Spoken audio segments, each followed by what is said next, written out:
Good morning, everyone. કેમ છો બધા? Fine, very good.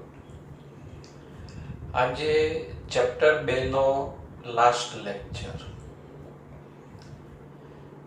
કેપેસિટરની બે પ્લેટ વચ્ચે ડાઇલેક્ટ્રિક મૂકીએ એટલે કેપેસિટન્સ કે ઘણું થાય છે. અને પછી આપણે લાસ્ટ લેક્ચરમાં બેટરી જોડી રાખતા, બેટરી દૂર કરતા, વિદ્યુત ક્ષેત્ર, વિદ્યુત સ્થિતિમાનનો તફાવત, પ્લેટ પરનો વિદ્યુતભાર, સંગ્રહિત ઉર્જા, આ બધામાં શું ફેરફાર પડે એનું એક ટેબલ, એક કોષ્ટક આપણે જોયેલું. હવે એ જ રિલેશન પર આધારિત આપણે જે એક્ઝામ્પલ બાકી રાખ્યા છે એની આજે ચર્ચા કરીશું. સ્વાધ્યાયનો એક્ઝામ્પલ 5. બે પ્લેટ વચ્ચે હવા હોય, હવા, શૂન્યાવકાશ, ત્યારે સમાંતર પ્લેટ કેપેસિટરનું કેપેસિટન્સ 8p ફેરાડે છે. જો પ્લેટ વચ્ચેનું અંતર અડધું કરવામાં આવે, પહેલા d અંતર હોય, અંતર અડધું કરી દઈએ, d/2 કરી દઈએ, અને તેમની વચ્ચેનો અવકાશ ડાઇલેક્ટ્રિક અચળાંક 6 ધરાવતા દ્રવ્ય વડે ભરી દેવામાં આવે, તો વચ્ચે 6 ડાઇલેક્ટ્રિક અચળાંક ધરાવતો દ્રવ્ય ભરી દઈએ તો તેનું કેપેસિટન્સ કેટલું હશે? તો વિદ્યાર્થી મિત્રો, આપણે જે ઇન્ફોર્મેશન આપી છે કે હવા હોય ત્યારે કેપેસિટન્સ 8p ફેરાડે, p સ્ટફિક્સની વેલ્યુ 10⁻⁻12, અને સમાંતર પ્લેટ કેપેસિટર એટલે એપ્સાઇલોન નોટ A/d. પછી બે પ્લેટ વચ્ચેનું અંતર અડધું કરીએ, d' is equal to d/2, અને બે પ્લેટ વચ્ચે 6 ડાઇલેક્ટ્રિક અચળાંક ધરાવતો માધ્યમ ભરીએ, k is equal to 6, તો ન્યૂ કેપેસિટન્સ કેટલું હશે? According to last lecture theory, new capacitance is k times of the old capacitance. C naught is equal to epsilon naught A upon d'. અહીં d નહીં આવે કેમ કે આપણે બે પ્લેટ વચ્ચેનું અંતર અડધું કર્યું છે એટલે નવું અંતર d' આવશે. d' ની જગ્યાએ d/2, બે ઉપર, અને હવે બધા જ પદની કિંમત મૂકી દઈએ. 2 ગુણ્યા k, k ની કિંમત 6, અને એપ્સાઇલોન 0A/d. આ બધી અલગ અલગ કિંમત મૂકવાની જરૂર નથી અને આપી પણ નથી, એટલે એપ્સાઇલોન 0A/d ની જગ્યાએ 8 × 10⁻12, 6 ગુણ્યા 2 12, 12 ગુણ્યા 8 96, ગુણ્યા 10⁻12 f, એટલે કે 96p ફેરાડે. ઓકે, MCQ માં કે VSQ માં આ રીતના એક્ઝામ્પલ પૂછી શકાય, 2 માર્ક્સમાં પણ પૂછાય. હવે સ્વાધ્યાયનો એક્ઝામ્પલ 9. હવે સ્વાધ્યાયના એક્ઝામ્પલ 9 એ એક્ઝામ્પલ 8 ને રિલેટેડ છે. ક્વેશ્ચન સમજજો. સ્વાધ્યાયના 2.8 માં આપેલ કેપેસિટરમાં 3 mm જાડાઈની માઇકા અબરખની પ્લેટ જેનો ડાઇલેક્ટ્રિક અચળાંક 6 છે તે બે પ્લેટ વચ્ચે રાખીએ તો ઓપ્શન એ વોલ્ટેજ સપ્લાય જોડેલો હોય ત્યારે, આપણે કેપેસિટરની બે પ્લેટ વચ્ચે ડાઇલેક્ટ્રિક માધ્યમ રાખીએ અને પછી બેટરી આપણે જોડી રાખીશું ત્યારે વિદ્યુતભાર, કેપેસિટરની પ્લેટ પરનો વિદ્યુતભાર, કેપેસિટન્સ અને પોટેન્શિયલ ડિફરન્સ આપણે શોધવાનું છે. પછી બી ઓપ્શન આપ્યું છે કે સપ્લાય જોડાણ દૂર કર્યા બાદ. આ દરેક કિસ્સામાં શું થાય તે સમજાવો. એટલે ત્રણ રાશિઓ આપણે ફરી શોધવાની. કઈ 3 રાશિઓ? એક તો બે પ્લેટ વચ્ચેનો PD, કેપેસિટરનું કેપેસિટન્સ અને કેપેસિટરની પ્લેટ પરનો વિદ્યુતભાર. હવે એક્ઝામ્પલ 8 પ્રમાણે કેપેસિટર વચ્ચે જ્યારે માધ્યમ હવાનું હોય ત્યારે કેપેસિટન્સ 18 pf ક્વેશ્ચનમાં આપ્યું છે. કેપેસિટરની પ્લેટ પરનો જે વિદ્યુતભાર રહ્યો એ Q0 1.8 into 10⁻⁹ કુલમ.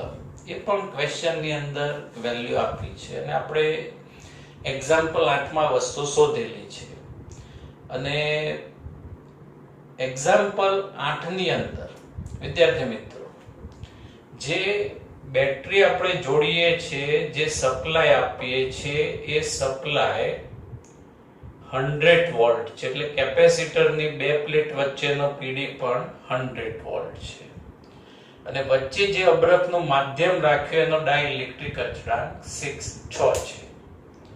હવે આપણે પહેલો જ ઓપ્શન લઈએ, વોલ્ટેજ સપ્લાય જોડેલો હોય ત્યારે battery is connected with capacitor that time. First we find PD શોધીશું. તો લાસ્ટ લેક્ચરમાં આપણે જે ટેબલ ડ્રો કર્યું તો એમાં યાદ હોય તો બેટરી જોડેલી હોય ત્યારે PD V V0 એકવાર રેફર કરી લેજો. અને V0 100 વોલ્ટ એટલે નવો PD 100 વોલ્ટ.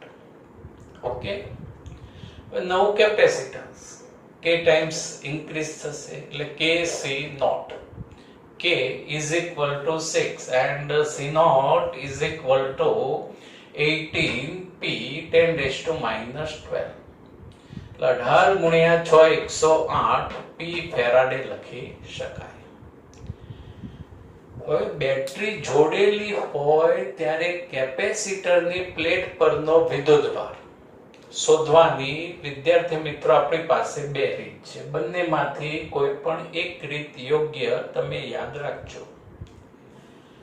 જ્યારે બેટરી જોડેલી હોય ત્યારે પ્લેટ પરનો વિદ્યુતભાર અગાઉના વિદ્યુતભાર કરતા K ટાઈમ્સ બને છે, KQ0 લાસ્ટ લેક્ચર પ્રમાણે. K ની કિંમત 6 અને Q0 1.8 into 10⁻⁻9 એટલે અહીંયા સાદુરૂપ આવશે 10.8 108 18 ગુણ્યા 6 શું થાય 108 પણ 108 બોલાવવાની નથી, અહીંયા 10.8 10⁻�9 ના દશાંશ ચિહ્નને ડાબી બાજુ ખસેડીએ એટલે ઘાત પ્લસ થાય એટલે ફાઇનલ આન્સર 1.08 into 10⁻⁸ કુલમ. અને method 2 Q is equal to CV. C અને V આપણી પાસે છે એટલે કેપેસિટરનો વિદ્યુતભાર Q is equal to CV. C capacitance 108 into 10⁻⁻12 અને V100 10⁻². અને આનું પણ સિમ્પ્લિફાય કરશો તો એક જવાબ આવશે 1.08 into 10⁻⁸ કુલમ. ઓકે, સમજાઈ ગયું? બેટરી જોડેલી હોય ત્યારે potential difference NI, capacitance K ગણો અને વિદ્યુતભાર પણ K ગણો અને બીજી રીત યુઝ કરવી હોય તો Q બરાબર CB. હવે બી ઓપ્શન છે, બેટરી દૂર કર્યા પછી વોલ્ટેજ સપ્લાય છોડી દીધા બાદ પછી તમારે અબરખની સીટ એની અંદર મૂકવાની. તો હવે નવો પીડી અગાઉના પીડી કરતા K માં ભાગનો બની જાય. લાસ્ટ લેક્ચરમાં આપણે કોષ્ટક જોયેલું, સાબિત પણ કરેલું. 100/6 16.6 વોલ્ટ. કેપેસિટન્સ તો K ગણું જ વધશે એટલે KC0 કિંમત એટલે એનું જ કેપેસિટન્સ સાદુ રૂપમાં મળશે 108 P ફેરાડે. અને બેટરી દૂર કર્યા પછી કેપેસિટરની પ્લેટ પરનો વિદ્યુતભાર કોન્સ્ટન્ટ અચળ રહે, બદલાતો નથી. એકવાર વિદ્યુતભાર આવી ગયો પછી તમે બેટરી કાઢી નાખી એટલે વિદ્યુતભાર અચળ રહેશે. એટલે નવો વિદ્યુતભાર Q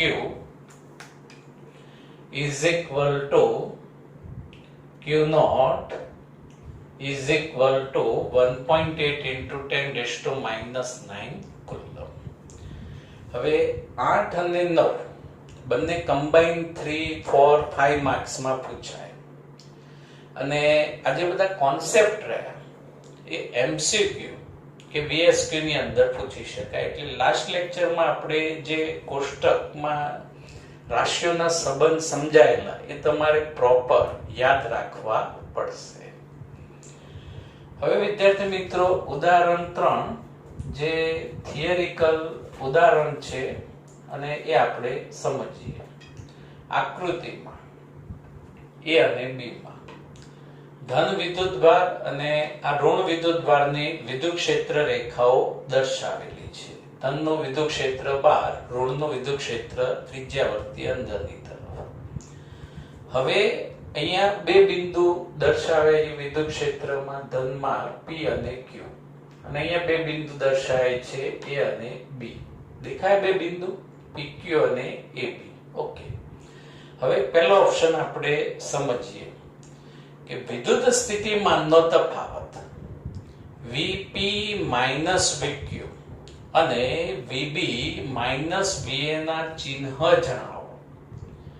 એટલે કે VP VQ ધન આવશે કે ઋણ આવશે એનું ચિહ્ન નક્કી કરવાનું, અને VB VA નું પણ ચિહ્ન આપણે નક્કી ડિસાઈડ કરવાનું. તો પહેલા તો આપણે P બિંદુનું સ્થાન અને Q બિંદુનું સ્થાન ઓબ્ઝર્વ કરવાનું. P નજીક છે અને Q દૂર છે. ઓકે, પછી બિંદુવત વિદ્યુતભારના વિદ્યુત સ્થિતિમાનનું સૂત્ર વિચારવાનું. કયું આવશે? KQ/R. એટલે V ચલે છે 1/R. એટલે જે બિંદુનું અંતર વધુ એનું સ્થિતિમાન ઓછું અને જે નજીક એનું સ્થિતિમાન વધારે. તો ચાલો ભૂમિતિ પરથી બિંદુ વિદ્યુતભારની નજીક છે, રાઈટ, એટલે એનું અંતર ઓછું એટલે એનું સ્થિતિમાન વધારે. Q બિંદુ દૂર છે, તેનું સ્થિતિમાન ઓછું એટલે VP greater than VQ. એટલે P બિંદુનું સ્થિતિમાન વધારે, VP વધુ, એટલે VP VQ આ જે ડિફરન્સ રહ્યો એનું ચિહ્ન કયું આવશે? ધન. ઓકે, હવે આપણે બીજો ઓપ્શન છે VB VA નું ચિહ્ન, પણ એ વિદ્યુત ક્ષેત્ર ઋણ વિદ્યુતભારનું છે. તો ઋણ વિદ્યુતભાર માટે વિદ્યુત સ્થિતિમાન અને અંતરનો સંબંધ જરાક સમજજો ખાસ. ઋણ વિદ્યુતભાર માટે વિદ્યુત સ્થિતિમાનનું સૂત્ર કયું? V KQ/R. એટલે V ચલે છે -1/R. તો ઋણ નિશાનીની કારણે આ સંબંધ કંઈક આ રીતે એક્સપ્લેન થઈ શકે. અંતર વધુ, સ્થિતિમાન વધુ. સમજાય ગઈ? સંબંધ વ્યસ્ત પ્રમાણતાનો છે, પણ નિશાની કઈ આવી? માઇનસ. એટલે વ્યસ્તનું વ્યસ્ત થઈ ગયું એટલે સમપ્રમાણ સમજી લેવાનું. અને અંતર ઓછું એટલે સ્થિતિમાન પણ ઓછું. તો એ બિંદુ નજીક છે ઋણની, તો ત્યાં સ્થિતિમાન ઓછું આવશે. અને B બિંદુ દૂર છે, અંતર વધુ છે, એટલે અંતર વધુ છે એટલે એનું સ્થિતિમાન વધારે આવશે. એટલે લખી શકાય VA VB <0. પણ ક્વેશ્ચનમાં સંબંધ કયો છે? VB VA. એટલે અહીંયા VB VA greater than 0 એટલે કે ધન. એટલે ફર્સ્ટ ઓપ્શનમાં બંને બિંદુઓના ક્વેશ્ચનમાં આપેલા સ્થિતિમાનનો તફાવત ધનાધન ધન આવશે. પણ આ રીતે ખાસ સમજજો. મેઇન વસ્તુ એ ધન માટે V ચલે છે 1/R, વ્યસ્ત પ્રમાણતાનો સંબંધ. ઋણ વિદ્યુતભાર માટે V ચલે છે -1/R. એટલે માઇનસ ને કારણે માઇનસ અને આ વ્યસ્ત એટલે સમપ્રમાણ સંબંધ સમજવાનો. એટલે આ એ બિંદુનું વિદ્યુતભારથી અંતર ઓછું છે, ઋણ વિદ્યુતભારથી, એટલે આ માઇનસ નિશાનીને કારણે એ બિંદુએ સ્થિતિમાન ઓછું થાય. અને B બિંદુનું અંતર વધુ છે, પણ આ ઋણ નિશાનીને કારણે ત્યાં સ્થિતિમાન કેવું થાય? વધારે. એટલે આ કોન્સેપ્ટ ખાસ એક્ઝામ્પલ માં ખાસ સમજો અને MCQ માં પણ પૂછી શકાય. હવે B ઓપ્શન. B ઓપ્શન ની અંદર કહ્યું છે કે એક નાનો ઋણ વિદ્યુતભાર, એક નાનકાને પણ કેવો ઋણ વિદ્યુતભાર Q અને P તથા A અને B બિંદુ વચ્ચેથી સ્થિતિ ઉર્જાના તફાવતનું ચિહ્ન જણાવો. તો વિદ્યાર્થી મિત્રો, ઋણ વિદ્યુતભારને Q થી P લઈ જવાનું. એટલે અહીંયા સ્થિતિ ઉર્જા UQ અને અહીંયા સ્થિતિ ઉર્જા UP. એનો ડિફરન્સ, તફાવત અહીંયા આપણે નક્કી કરવાનો. તો નાનો ઋણ વિદ્યુતભાર ધન વિદ્યુતભાર તરફ શું થશે? આકર્ષાશે. એટલે UQ ગ્રેટર ધેન UP.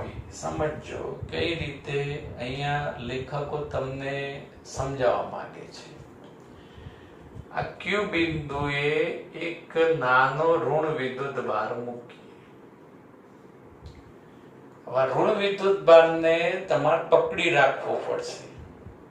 કેમ પકડી રાખવો પડશે? કે નાનો ઋણ વિદ્યુતભાર રહ્યો એ ધન તરફ આકર્ષાય, ડોટ મૂકશે ધન તરફ. એટલે આ વિદ્યુતભાર જેમ જેમ આમ P બિંદુ એટલે કે ધનની નજીક આવે એમ એની ગતિ ઉર્જા વધતી જાય અને સ્થિતિ ઉર્જા ઘટતી જાય. ઉર્જા સંરક્ષણનો નિયમ સમજાયો? એટલે આ ઋણ વિદ્યુતભાર જેમ જેમ ધનની નજીક આવે એમ કાઇનેટિક એનર્જી ઇન્ક્રીઝ, સ્થિતિ ઉર્જા ડિક્રીઝ. એટલે અહીંયા સંબંધ કયો લખ્યો? UQ greater than UP. સમજાયું? અને હવે ડિફરન્સ, UQ વધુ છે એટલે UQ minus UP greater than 0. હવે નાનો ઋણ વિદ્યુતભાર અહીંયા મૂકવાનો ઋણ વિદ્યુતભારના ક્ષેત્રમાં, અને એને A થી B આપણે લઈ જવાનું. તો અહીંયા ઋણ વિદ્યુતભાર, નાનો ઋણ વિદ્યુતભાર મૂકીએ. જોજો વિદ્યાર્થી મિત્રો, A બિંદુએથી B બિંદુએ આને લઈ જવાનું છે. હવે ટેકનિકલ સમજજો. આ નાનો ઋણ વિદ્યુતભાર અને અહીંયા પણ ઋણ વિદ્યુતભાર, કયું બળ લાગશે વિદ્યાર્થી મિત્રો? અપાકર્ષી. એટલે આ ઋણ વિદ્યુતભારને તમારે પકડી રાખવો પડશે, નહીં તો આ વિદ્યુતભાર આમ દૂર ભાગી જશે. કેમ કે અપાકર્ષી બળ લાગશે. એટલે દૂર ભાગી જાય એમ ગતિ ઉર્જા શું થશે? વધશે, સ્થિતિ ઉર્જા ઘટશે. એટલે કે A બિંદુએ સ્થિતિ ઉર્જા વધારે અને B બિંદુએ સ્થિતિ ઉર્જા ઓછી. આ સમજાયું? પ્લસ માઇનસ પરથી નક્કી કરવું પડશે. એટલે અહીંયા UA minus UB greater than 0. UA minus UB greater than 0. Option number C.